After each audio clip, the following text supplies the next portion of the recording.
নমস্কার বন্ধুরা, আজ আবার নতুন একটা রেসিপি নিয়ে চলে এলাম।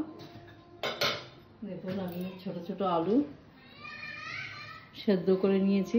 সেদ্ধ করার সময় একটু লবণ দিয়ে আলু কটাকে সেদ্ধ করেছি। সেদ্ধ করে ভালো করে ধুয়ে পরিষ্কার করে ছেলে নিয়ে আসছি। আমি আলু দিয়ে আজকে একটা রেসিপি করব। আমি রেসিপিটা শুরু করি, আপনারা সবাই সঙ্গে থাকুন। আমি গ্যাসে একটা কড়াই বসিয়ে দিয়েছি। আমার কড়াইটা গরম হয়ে গেছে। এখানে আমি দিয়ে দিলাম সরষের তেল,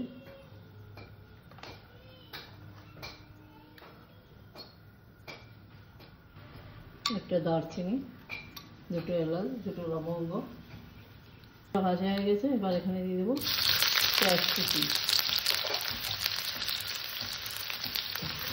পেঁয়াজটাকে নিচে হালকা করে ভেজে নেব। আমি হালকা ভেজে নিয়েছি। এখানে দিয়ে দিলাম আদা, রসুন আর কাঁচা লঙ্কা বাটা।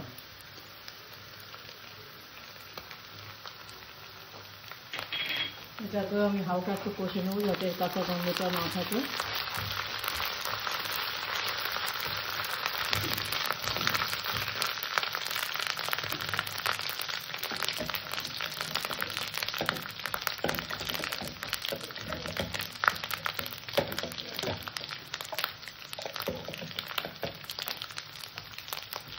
জিরের গুঁড়ো,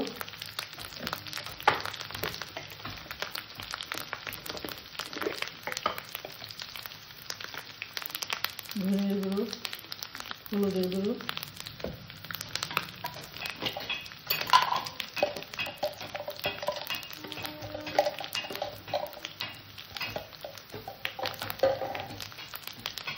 একটু কাশ্মীরি লঙ্কার গুঁড়ো দিলাম।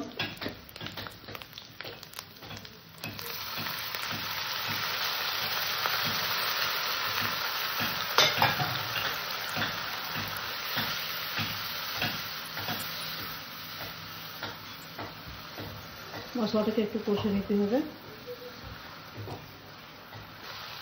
এদিকে লবণ দিয়ে দিলাম, কেন আলু সেদ্ধ এবং লবণ দেওয়া আছে, লাগে তো পরে আবার দেওয়া যাবে। টমেটো কুচি,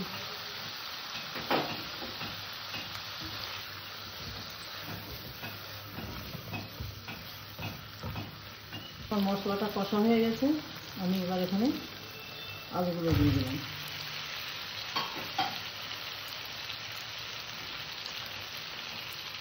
আলুটা দিয়ে আমি ভালো করে কষিয়ে নেব।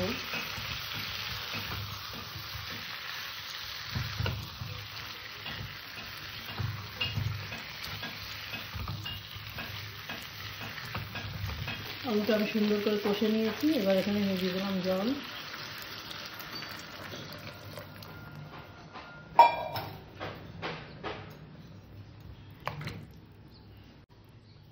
একটু ঢাকা দিয়ে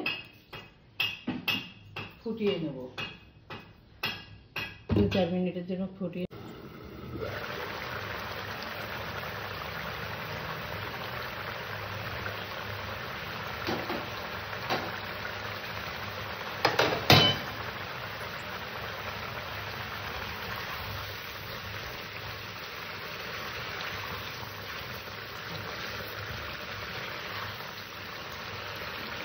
গ্যাসটা একটু ছোটো করে দিলাম।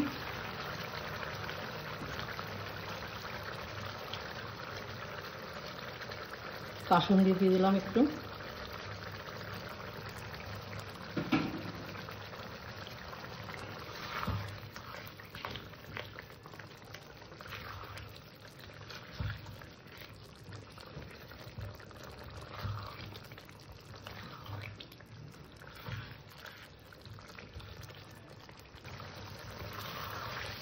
কাসুন্দিটা দিয়েও আমি প্রায় 2 মিনিট 3 মিনিট মতন ফুটিয়ে নিয়েছি। আমার আলুর দম রেডি।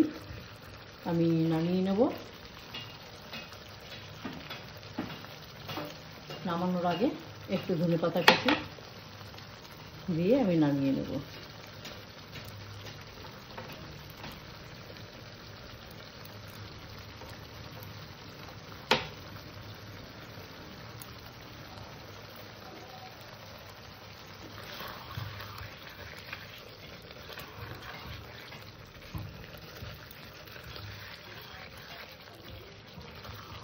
এবার আমি আলুর দমটা নামিয়ে নেব। আমার আজকে রেসিপি এই পর্যন্ত। আমি আজকে তৈরি করলাম কাসুন্দি আলুর দম। আমার চ্যানেলটা যারা নতুন, আমার চ্যানেলটা সাবস্ক্রাইব করো, যারা পুরনো লাইক শেয়ার কমেন্ট করো। নমস্কার।